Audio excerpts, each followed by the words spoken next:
Guardians of the Galaxy left a great impression after our tests on PlayStation 5 and Xbox Series X, a game that takes advantage of both consoles with a crisp 4K image or, if you prefer, 60fps gameplay via a performance mode. It's not perfect, there are bugs, there are frame rate issues even on PS5 and Series X when played at 60fps, and that's despite dropping its resolution to 1080p to make 60fps happen. But still, Guardians of the Galaxy ranks as a highlight of 2021 so far, if purely for its striking art direction, especially on top-end consoles or PC. Okay, so that's what we know, but what of the last-gen situation? What of PS4, PS4 Pro, Xbox One, and One X, all of which to this day are still more widely used than PS5 or Series X? Is it the case that you really need these high-end machines or a good PC to enjoy the game? Especially with base PS4 and Xbox One in mind, hardware launched way back in 2013, how do they hold up in resolution? What of core settings? And does frame rate lock to a solid 30fps at least? Let's go through all four in turn and find out.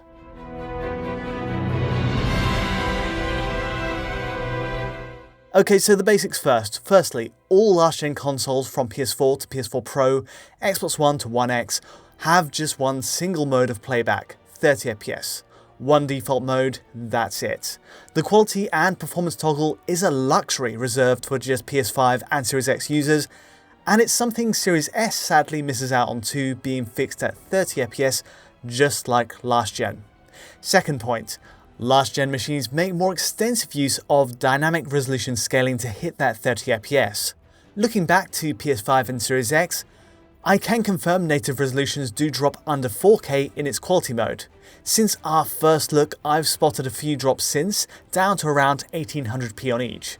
It's uncommon though, and typically we're looking at 3840 by 2160 with pin-sharp results. As for last gen, well, the fluctuations in pixel counts are much more varied. A good example is base PS4 here, which renders at 1600 by 900 in a bulk of scenes. 900p is typically the lower bounds, being the native resolution during even 20fps gameplay, while the upper bounds comes in at around 972p. It falls short of 1080p then, even while looking right up at the skybox where GPU load should in theory be pretty minimal. Potentially other moments could stretch to 1080, but so far 900 to 972p is the typical range.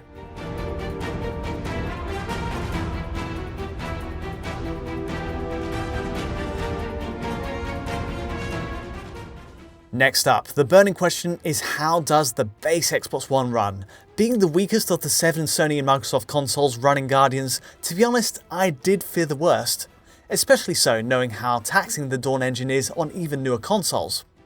No question, the frame rate, image quality and core settings are visibly dialed back here. The resolution drop is at least expected. A native 1280 by 720 is set on Xbox One, where interestingly 720p appears to be largely fixed in place with minimal DRS. So by that I mean, sustained 20fps moments in cutscenes and gameplay don't deviate under that number.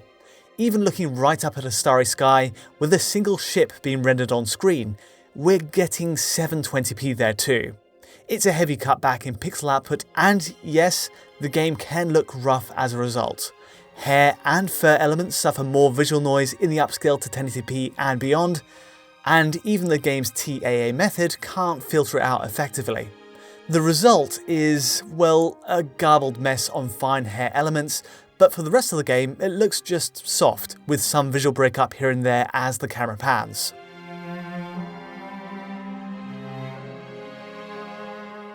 Moving up to Xbox One X, the boost in image quality is huge. This time we're looking at a wider range in DRS to support a 4K output, and it works out handsomely. The upper bounds comes in at around 1890p, with a 4K HUD in place too. Here's a side-by-side with base Xbox One for a sense of the upgrade. Textures, anisotropic filtering, shadows, and even geometry draw see an upgrade. That said, they do share the same setting for foliage density in this opening shot. Now, even higher resolutions might be possible on One X, broaching a 4K image, but 1890p is the most common top result when looking directly up to the skybox. Either way, the presentation of hair and fur is vastly improved. As for the lower bounds, One X uses 1440p as a baseline, notably when using the taxing mirror in Star-Lord's cabin to test, but even there it's a huge leap over the base Xbox model. In typical play, it of course never quite hits the same level of sharpness as Series X's 4K output. There's a lot of adjustments, frame to frame. But still, One X looks superb all round and hits 30fps pretty consistently too.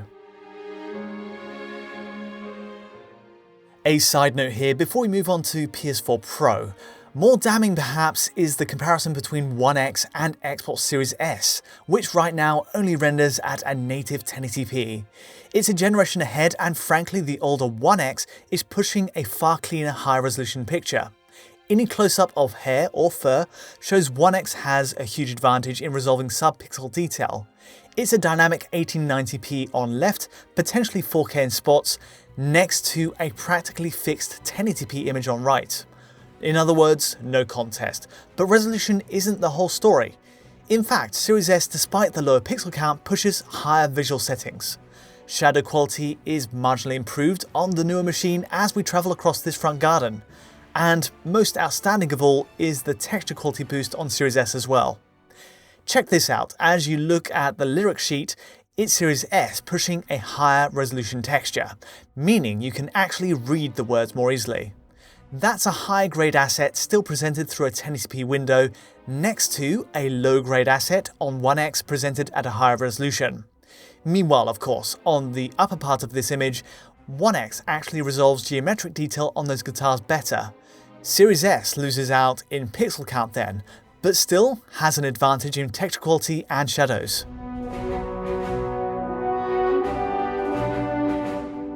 Of course, Series S should still, in theory, be able to handle more than 1080p at 30fps. It stands out as lacking even more so when we jump to PS4 Pro, a last-gen 4.2 teraflop machine that also guns for a 4K image. The range is similar to One X, going from 1440p up to 1890p, with occasional flashes of what could be higher value still.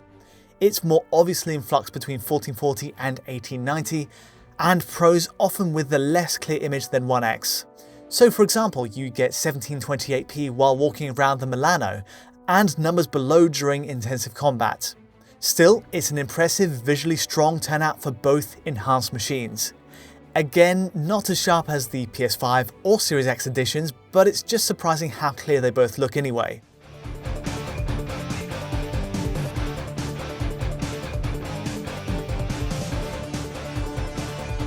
With all that in mind, let's consider the next-gen difference, not just in resolution, but core visuals. For this we have base PS4 versus PS5 in example, just to show the extremes. Textures are of course massively boosted on PS5, and across the quarantine zone, the draw distance on pink junk is much improved. Just walking around, there's simply far more pop-in on the PS4 version, and even PS4 Pro has issues there. Elsewhere, you'll notice dropped shadow quality with heavy dithering artifacts on PS4, creating a kind of speckled silhouette near characters in bright areas. It's not a deal breaker, but PS5 is clearly doing much more here.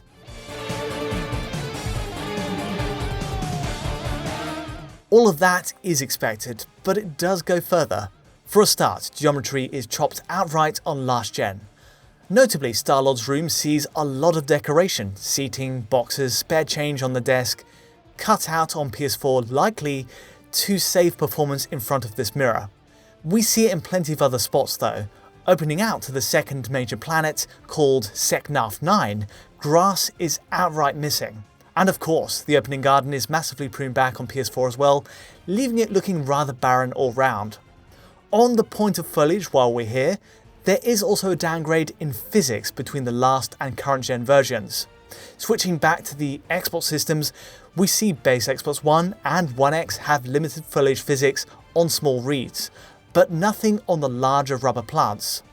But on Series X, you get full physics interactions while running through, no matter what the plant. Again, it makes sense if it is a CPU-driven process, which historically was a weakness for the last gen machines.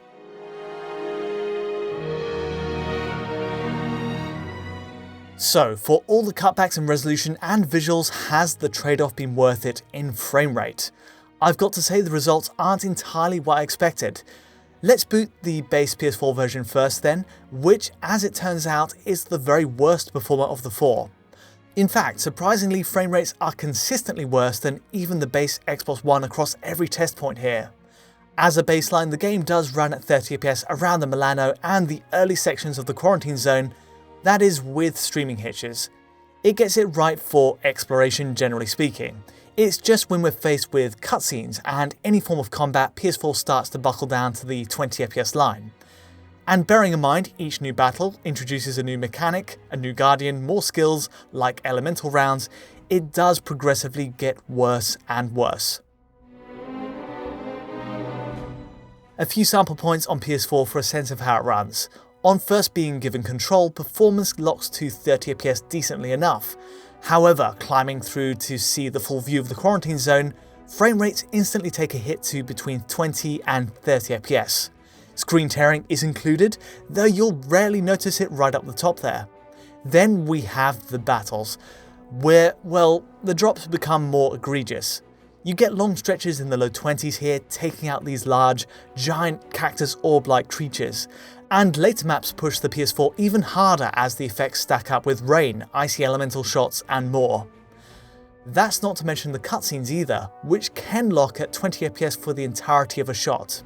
So, in short, it's very hard to recommend this version. Some segments run at 30, no problem, but anything involving battle, and especially cutscenes, will absolutely tank that frame rate. Even this puzzle platforming section has obvious issues. All of which leads us to Xbox One, which, in fact, is better than you might think. Battles are often highly variable in frame rate, just like PS4, often between 20 and 30 FPS. Also expect huge hitches here as well, in asset streaming as characters move between areas. But even so, all the same sample points as PS4 run at a marginally higher frame rate on base Xbox One, or if not, a locked 30 FPS instead. We're seeing similar stress points like emerging to the quarantine zone with simply less aggressive drops. It's hard to give it an absolute pass. Battles still have frame rate issues in stops and starts, but clearly it's a step up in consistency. The best theory as to why this is by nominating 720p as the native res against PS4's more dynamic 900p and above, Xbox One just has more headroom for alpha effects which dog battle sequences. Xbox One, all round, tackles most areas better, even if it's far from ideal. The image quality, the hitching, the geometry pop-in, it's all still a serious blight on the experience. At the very least, we can say it's not the worst performer, even if that is damning with faint praise. Everything from the battle with the jelly cubes to the puzzle platformer section is much better than PS4's delivery here, but that's the base consoles. Moving over to the Xbox One X, we're given a much simpler story to tell. One X is very similar to the Series S overall in how it runs at 30 FPS. That's to say, it's essentially a lock-in gameplay, but with obvious streaming hitches from time to time, when moving between areas or during camera changes in cutscenes. It has these one-frame dips sporadically, while the worst cutscenes drop briefly into the high 20s. Again, it's not ideal, but a huge improvement over the other last-gen editions. There's not much more to say here, really, except that it's impressive One X pulls this all off at a higher resolution than Series S. Insofar as the last-gen versions go, this is the one to get, and it's very playable. Last up is of course PS4 Pro. This one has two sides. On the one hand, it's an enjoyable 30 FPS experience in battle and most exploration too. Almost everywhere you go will push a 30 FPS line with the expected hitch and one-off drops as other versions. On the other hand, there are moments in play and cutscenes which will inexplicably drop to the 20s. The early mirror scene is one of them, going down to a sustained 20 FPS unlike One X.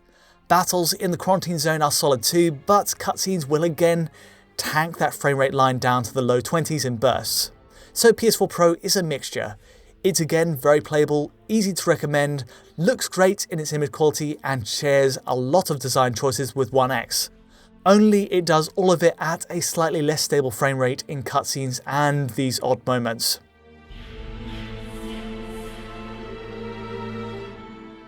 That brings us to 7 versions of Guardians of the Galaxy covered in total, including the new consoles. And honestly, the bottom line is you ideally need a PS4 Pro or One X to enjoy the game as a minimum. Both get you a reasonable 30fps performance level with a crisp image that sits well on 4K displays. They both miss out on the high-grade foliage, textures, shadows, and physics of the PS5 and Series X, but they really do a decent job anyway. The base machines though, well, these are a bit more of a stretch to recommend. You'll have to tolerate regular drops to 20fps, especially in PS4, and with a significant hit to resolution too, where Xbox One comes out worst at 720p native. It's clear development prioritised newer hardware here from PS4 Pro onwards. Anything older is just heavily compromised, and I hate to say it, but with sluggish gameplay and pared back visual settings, it's just not the way you'd want to enjoy Guardians of the Galaxy for the first time. Given the showing of One X here, my only last thought is that hopefully Series S will get some form of higher res upgrade.